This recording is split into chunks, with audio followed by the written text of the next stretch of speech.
Halo Bapak Ibu, ketemu lagi dengan saya Erles. Di video saya kali ini saya membahas 10 soal yang muncul di tiap-tiap lamaran baik CPNS dari kemarin-kemarin dan juga di BK tahap ke-1. 10 soal ini wajib keluar. Oke Bapak Ibu, kita langsung saja. 10 soal BPK material 100% keluar di BPK tahap 1. Semoga tahap 2 jos. Nggak perlu basa-basi, kita langsung aja Bapak Ibu. Soal pertama, 1. Model pembelajaran abad 21 yang menekankan dihasilkannya produk dan menekankan otonomi belajar sejak mulai merancang, melaksanakan, dan mengevaluasi hasil belajarnya adalah A. Pembelajaran berbasis proyek. B. Pembelajaran kooperatif. C. Bermain peran dan simulasi. D. Pembelajaran diskusi online. E. Pembelajaran kontekstual. Mana jawaban yang benarnya? Jawaban yang benar Bapak Ibu, A. Pembelajaran berbasis proyek. Jadi set berikutnya langsung membahas Bapak Ibu ya, pembuktian kebenaran jawabannya. Pembahasan jawaban nomor 1. Jadi kalau saya baca ini, kita kehabisan waktu ya, paket Bapak Ibu juga bisa habis. Jadi caranya cukup Bapak Ibu pause videonya, baca dulu sejenak. Oke, begitu seterusnya. Lanjut soal nomor 2. Seorang pendidik perlu memahami landasan pendidikan. Salah satu manfaat mempelajari landasan pendidikan bagi pendidik adalah A. Memahami berbagai karakteristik peserta didik sehingga memandang peserta didik sebagai pribadi yang unik. B. Menumbuhkan sikap berpikir kritis pendidik terhadap perkembangan peserta didik. C. Membantu pendidik dalam menentukan metode pembelajaran yang tepat digunakan dalam situasi tertentu di kelas. D. Meningkatkan perkembangan pola pikir dan pola kerja pendidik tentang bagaimana seharusnya melaksanakan praktek pendidikan. E. Memahami berbagai pasal-pasal dalam UUD dan peraturan yang berlaku di Indonesia terkait dengan pendidikan. Jawaban yang benar adalah bagian C. Meningkatkan perkembangan pola pikir dan pola kerja pendidik tentang bagaimana seharusnya melaksanakan praktek pendidikan. Jadi pembahasannya Bapak Ibu. 3.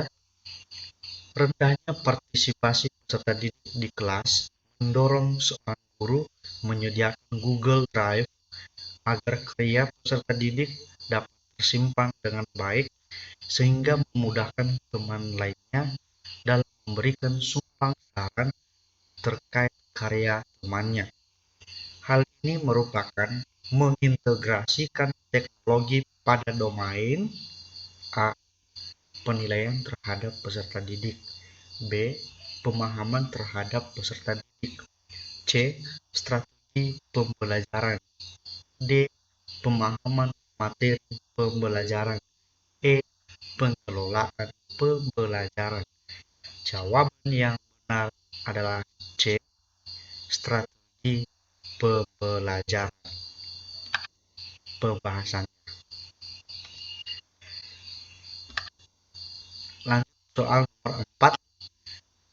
Arif adalah anak rajin, memiliki sikap yang baik, dan bahkan sering mewakili dalam kegiatan Olimpiade Sains Nasional. Tapi pada hasil laporan belajar, dia memiliki 5 nilai yang di bawah KKM.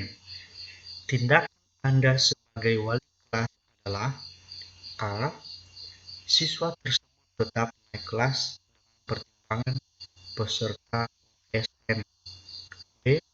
Meminta masukan dari guru terkait naik tidaknya. C. Mendiskusikan dengan orang tua Ari terkait masalah ini. D. Tidak naik kelas karena tidak memenuhi kriteria kenaikan kelas. E. Naik kelas karena sikap Ari baik. Jawabannya benar adalah D. Keterangannya bisa dilihat di pembahasan jawabannya sesuai dengan Permendikbud nomor 23 tahun 2006. Jadi sesuai dengan Permendikbud ini yang saya sampaikan ini batas tuntasan KI 3 dan KI 4 dalam maksimal 3 mata pelajaran. Jadi otomatis tidak naik kelas. Oke Bapak Ibu, kita lanjut ke soal nomor 5. Dalam suatu pembelajaran diperoleh data banyak siswa yang tidak aktif, maka Anda sebagai guru harus mengubah pendekatan pembelajaran tepat. Pendekatan yang tepat untuk mengatasi hal tersebut adalah A. Konstruktivisme, B. Kontekstual, C. Saintifik, D. Deduktif, E. Induktif. Jadi cara menjawab soal seperti ini Bapak Ibu, kita harus memahami arti dari tiap-tiap opsi ini A sampai ke E. Jawaban yang benar di sini adalah C, scientific. Kita lihat bahasanya di sini C. Scientific itu berarti pembelajaran aktif. Lanjut soal nomor 6. Anda merupakan seorang manajer pada sebuah perusahaan. Sudah beberapa bulan ini ada salah satu karyawan yang tidak dapat bekerja dengan baik, bahkan cenderung menghambat aktivitas di perusahaan. Banyak pekerjaan yang tertunda karena harus menunggu dia menyelesaikan pekerjaannya. Terkadang setelah ditunggu pun hasilnya sangat buruk, padahal Anda sudah memastikan bahwa beban kerja karyawan tersebut sudah sesuai dengan peraturan dan prosedur perusahaan. Perusahaan pun telah memberikan kesempatan beberapa kali untuk memperbaikan dan memberi pelatihan, namun setelah dia mati tidak ada perubahan sama sekali. Yang Anda lakukan adalah, sebelum kita melihat jawabannya Bapak Ibu, ini salah satu bentuk soal berjenis hoax. Saya rasa Bapak Ibu yang lulusan di atas 2014 soal hoax ini akan tidak diragukan lagi. Kita dikecoh dengan cerita soal. Lanjut ke opsi jawabannya. A. Memberi kesempatan terus sampai dia bisa berubah menunjukkan performa terbaiknya meski akan mengganggu kinerja perusahaan. B. Memberikan kesempatan karena setiap karyawan berhak atas hal tersebut. C.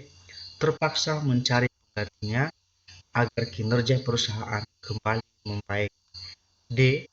Memberhentikannya dan memastikan semua keputusan saya terdokumentasi. E. Memberhentikan karyawan yang bermasalah tersebut karena tidak bekerja dengan baik.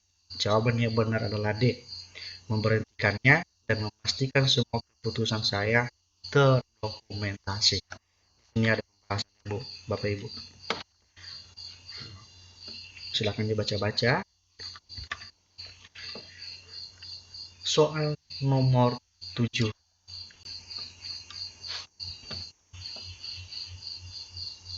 Di tempat Anda bekerja sedang terjadi sebuah masalah yang dapat mempengaruhi kinerja karyawan dalam menyelesaikan tugasnya. Anda sebagai atasan sudah mencoba untuk berpikir dan memandang masalah tersebut secara objektif dan menganalisis setiap karyawan yang dapat terpengaruh atas masalah tersebut. Kemudian Anda lakukan adalah A. Meminta mereka untuk berpartisipasi lebih baik lagi dan patuh terhadap semua kebijakan yang akan diambil. B. Menyuruh mereka mematuhi semua kebijakan dan meminta penyelesaian dari masalah tersebut. C.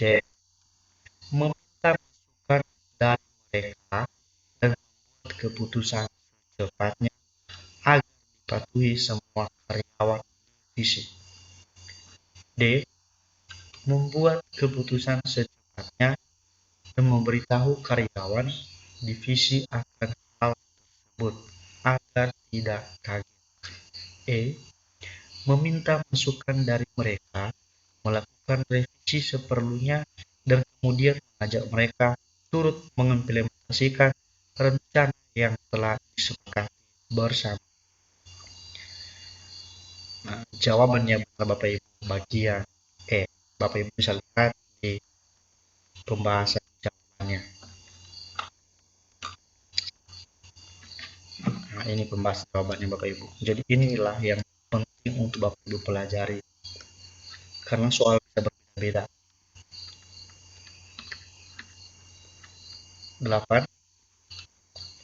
Anda diminta atasan Anda untuk menyelesaikan sebuah masalah dalam pekerjaan karena atasan Anda menilai Anda karyawan yang paling mampu mengatasinya dengan baik dan efektif.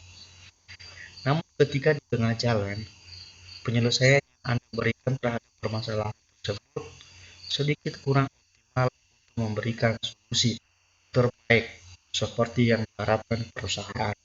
Yang Anda lakukan, A. Saya akan merubah semua solusi yang ada dan membuat penyelesaian baru. B.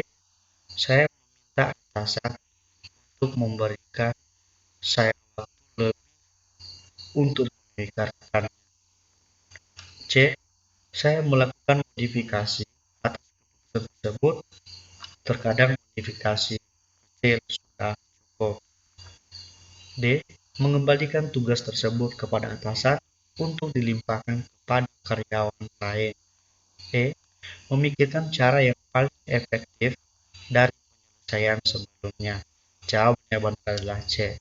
Saya melakukan modifikasi atas keputusan tersebut.